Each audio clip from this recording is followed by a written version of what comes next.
others. One woman married, her husband is a truck driver of a cement truck.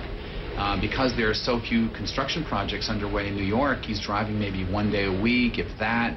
You know, her salary as an aide in a school is not enough to keep things together, so she has to really scramble to find out how she's going to be able to budget herself for herself and her 2 children and her husband. CNN reporters really give us a good idea of how tough it is as people struggle to hold on to their jobs. Joining me now live is Mitchell Lee Marks. He is the author of Charging Back Uphill, Workplace Recovery After Mergers, Acquisitions, and Downsizing. Maybe you've experienced at least one of those. And his advice for you, how to actually hold on to your job. Mitchell, I am listening very closely, as are many people out there. I mean, can you really save your job? I mean, is there really something that you can do to keep from being laid off? No, there's nothing that you can absolutely do to be from being laid off because the economy is what it is. But there's things that you can do to help yourself. There's really 2 things that you can do. Find out what's going on around you and find out what's going on inside you. Now, what I mean by going out to find out what's happening around you, talk to people, find out information. The reality is, during a downsizing and following a downsizing, communication gets constricted. Leadership, it's a difficult position for them. They don't want to say anything that might be wrong down the road, so they tend to restrict their communication. But one of the best things you can do is talk to your boss and find out, what should my priorities be now? Here's the problem with downsizing.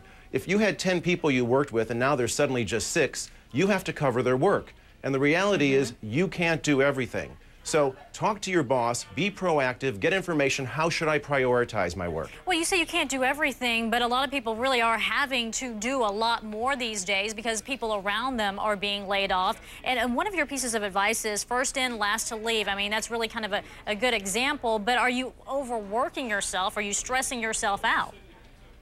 That's what I mean by find out what's going on inside yourself. If you're burning the candles at both ends just simply to show your boss that, hey, I'm tough, I can tough it out, that's not good. Better approach is do good quality work, go home, get some rest, get some exercise, get an activity that gets your mind off of work, and come back refreshed the next day.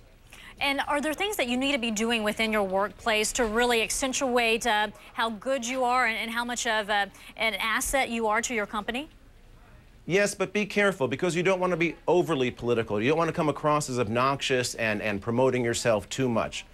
I think one of the best things you can do is find out where the company is headed. One of the problems post-downsizing is people go with what they know. Hey, this got me so far in my career, it should work for me in the future. The problem is the environment has changed, the business environment, the competitive environment has changed. You may have to let go of some of the things you used to do and adopt new ways of doing things. So be willing to do that. So the key thing, I think, again, is to talk, get information, and make sure that what you're doing is aligned with the new organization, where the organization is headed, not what got you where you are today. Gotcha, but I want to find some tangible things as well that people can do within their daily grind, if you will, to really try to up their exposure, really try to show their bosses that, you know, if you've got a list of names, I don't want my name to be on there because I matter to this company and this is why. So should you work on those high visibility projects? I mean, what can you do tangibly? Yeah, rather than just talk about what you used to do, get aligned with the high visibility project, but also show how your past track record contributes to that project. In other words, don't just say, gee, I was so great at such and such. Talk about how what I did before contributes to where we're headed and what we're going to do. Also, I think you need to understand that your leadership may not have all the answers. That's why you have to be proactive, talk to HR, just gather information. Don't assume you know what's going on. You know, something else that you say that I think is interesting, you call corporate downsizing corporate anorexia. Is this a case where many companies are actually using the economy as, I don't know, an excuse to downsize, to save the bottom line when maybe they're not doing that poorly?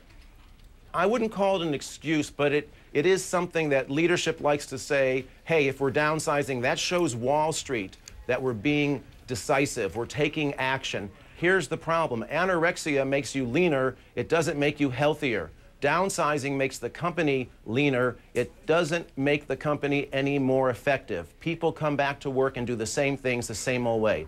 The clients that I've worked with that have used downsizing to actually enhance the organization have said, wait a minute, not only do we have to cut heads here, we have got to come back and work in a very different way. We've got to approach this differently. And that means you as the employee have to learn to work in a different way. Mitchell Lee Marks, thank you so much for your time and your insight today.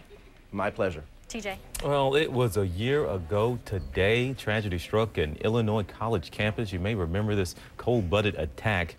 5 young people were killed in it. Well, now our Special Investigations Unit has a new investigation that reveals why the shooter might have done what he did that day. Also, we have the story behind this photo. It's an award-winning photograph, another sign of these desperate economic times.